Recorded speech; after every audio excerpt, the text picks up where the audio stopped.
Could the discovery of the ancient Sumerian tablets found in Iraq over 30 years ago actually hold the key to humankind's fate? In a recent revelation from Michael at the Council of Time, newly, never-before-shared information has emerged. Information about these findings from the Middle East. Michael claims the ancient Sumerian tablets that were discovered in the Middle East may harbor a dark secret.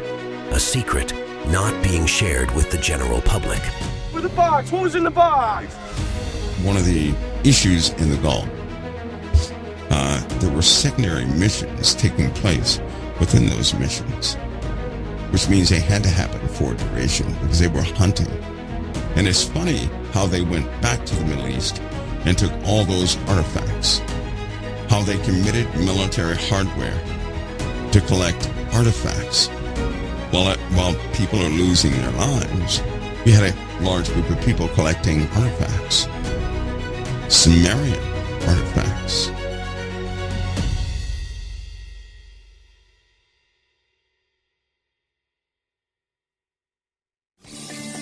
Welcome to the WTF Files. The ultimate aim of all science, to penetrate the unknown. The greatest mystery is right here, right under our feet. These are the stories that will make you say, WTF.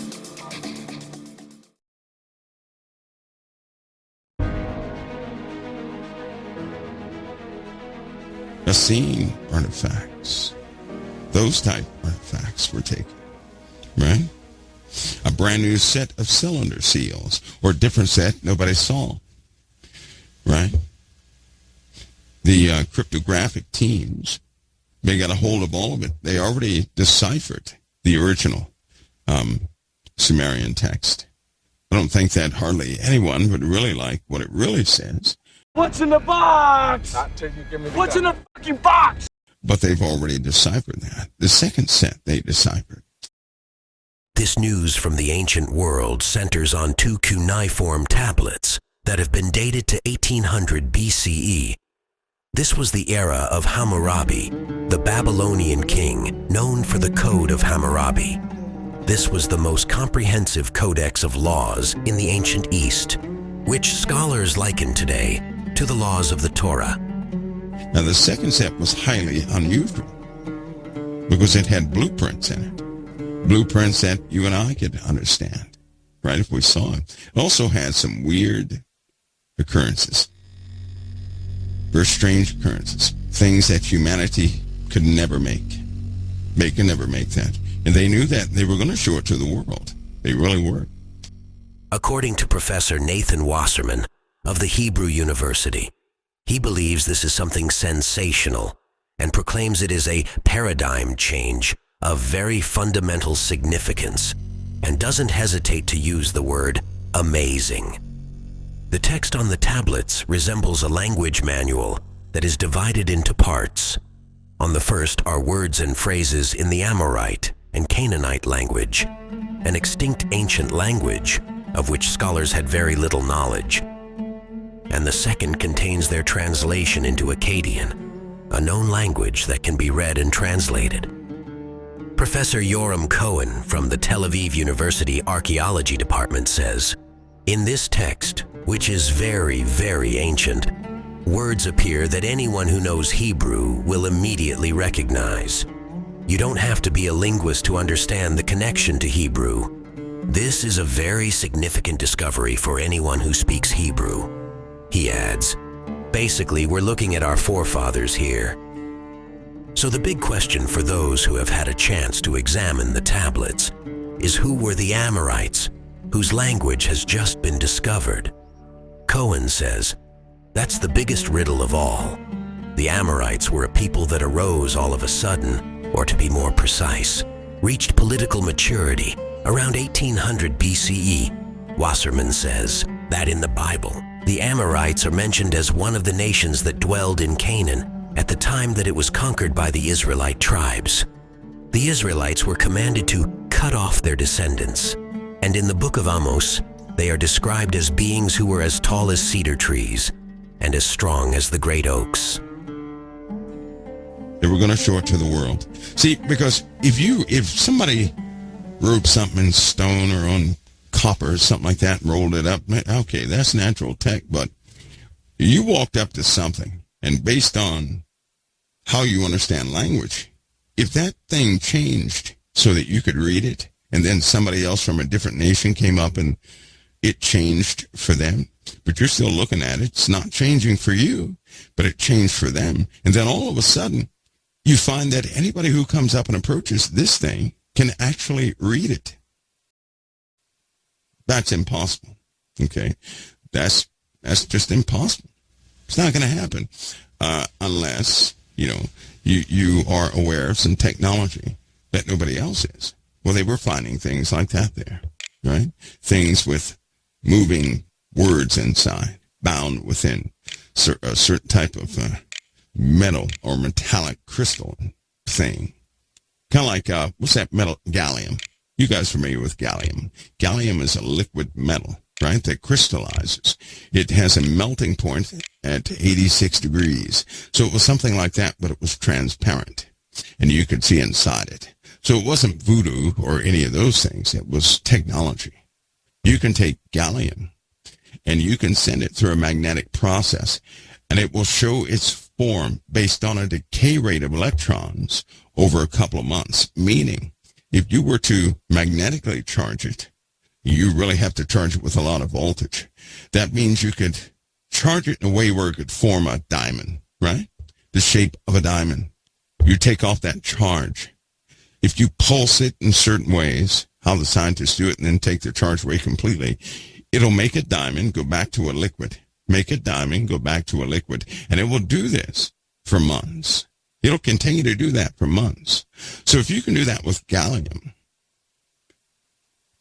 then of course they could do stuff with other things. They had different methods of how they worked technology, right? We're basically bound to electrons and protons and wires. They use something very different, evidently, right? Still dealing with electrons and protons, neutrons, but they used it in a very different way. And so somebody had supercharged something in order for that to continue to operate even to this very day, right? Even to this very day. Of course, it was deemed dangerous. That could be radioactive for anybody who gets around it. And but it made some people angry. Some people were relieved of duty. I believe that a string of colonels, they were relieved. That's not easy to do. So, but they were relieved. They were not happy with the end result of that. Now, if we simply are to take what Michael has to say at face value, then we are being led to believe that maybe the Sumerian stories about their alien gods, the Anunnaki, are completely true. How else could one explain this level of technology being available to the Sumerian people during their time in history?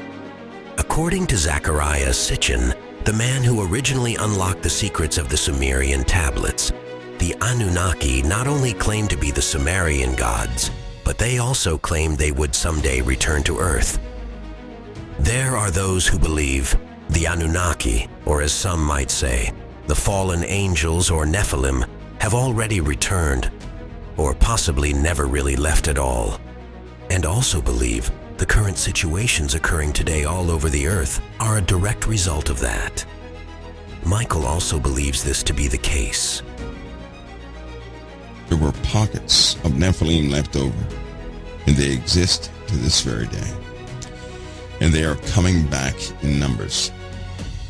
These things are intermingled with mankind, and who knows what the full spectrum of their forms are. But I don't know. I certainly don't know.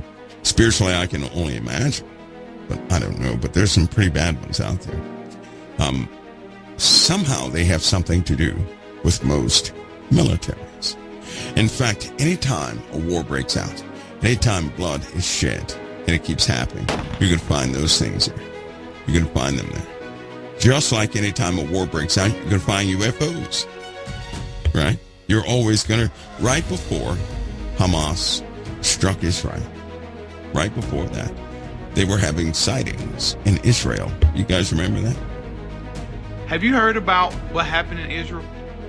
The 3 orbs that appeared? I have a couple videos to show you. Hang tight. I want to know what you think. The little lights were seen all over the place. I believe that somebody has submitted a report. It was much like a report that was filed back in the 80s where a big building-sized thing that was red, white, and tan flew over people's heads. And a lot of people saw it, right? But that happens right before, death takes place. These things show up. Like they're bloodthirsty, which they probably are, but they don't show up any other time, right?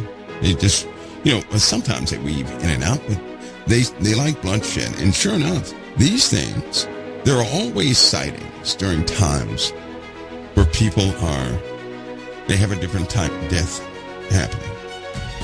I'll call it a corrupt death happens. These things show up, right? So these things are intermingled between people. So, what do you think? Could the missing Sumerian tablets, which were claimed to have been stolen during transport from Iraq, actually contain mythical unearthly powers? And if so, could this be the reason the findings suddenly went missing? Let us know what you think and leave us a comment below. Thank you for watching the WTF Files.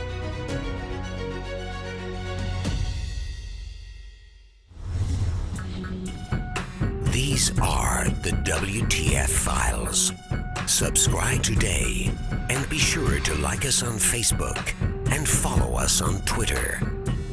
Thank you for watching the WTF Files.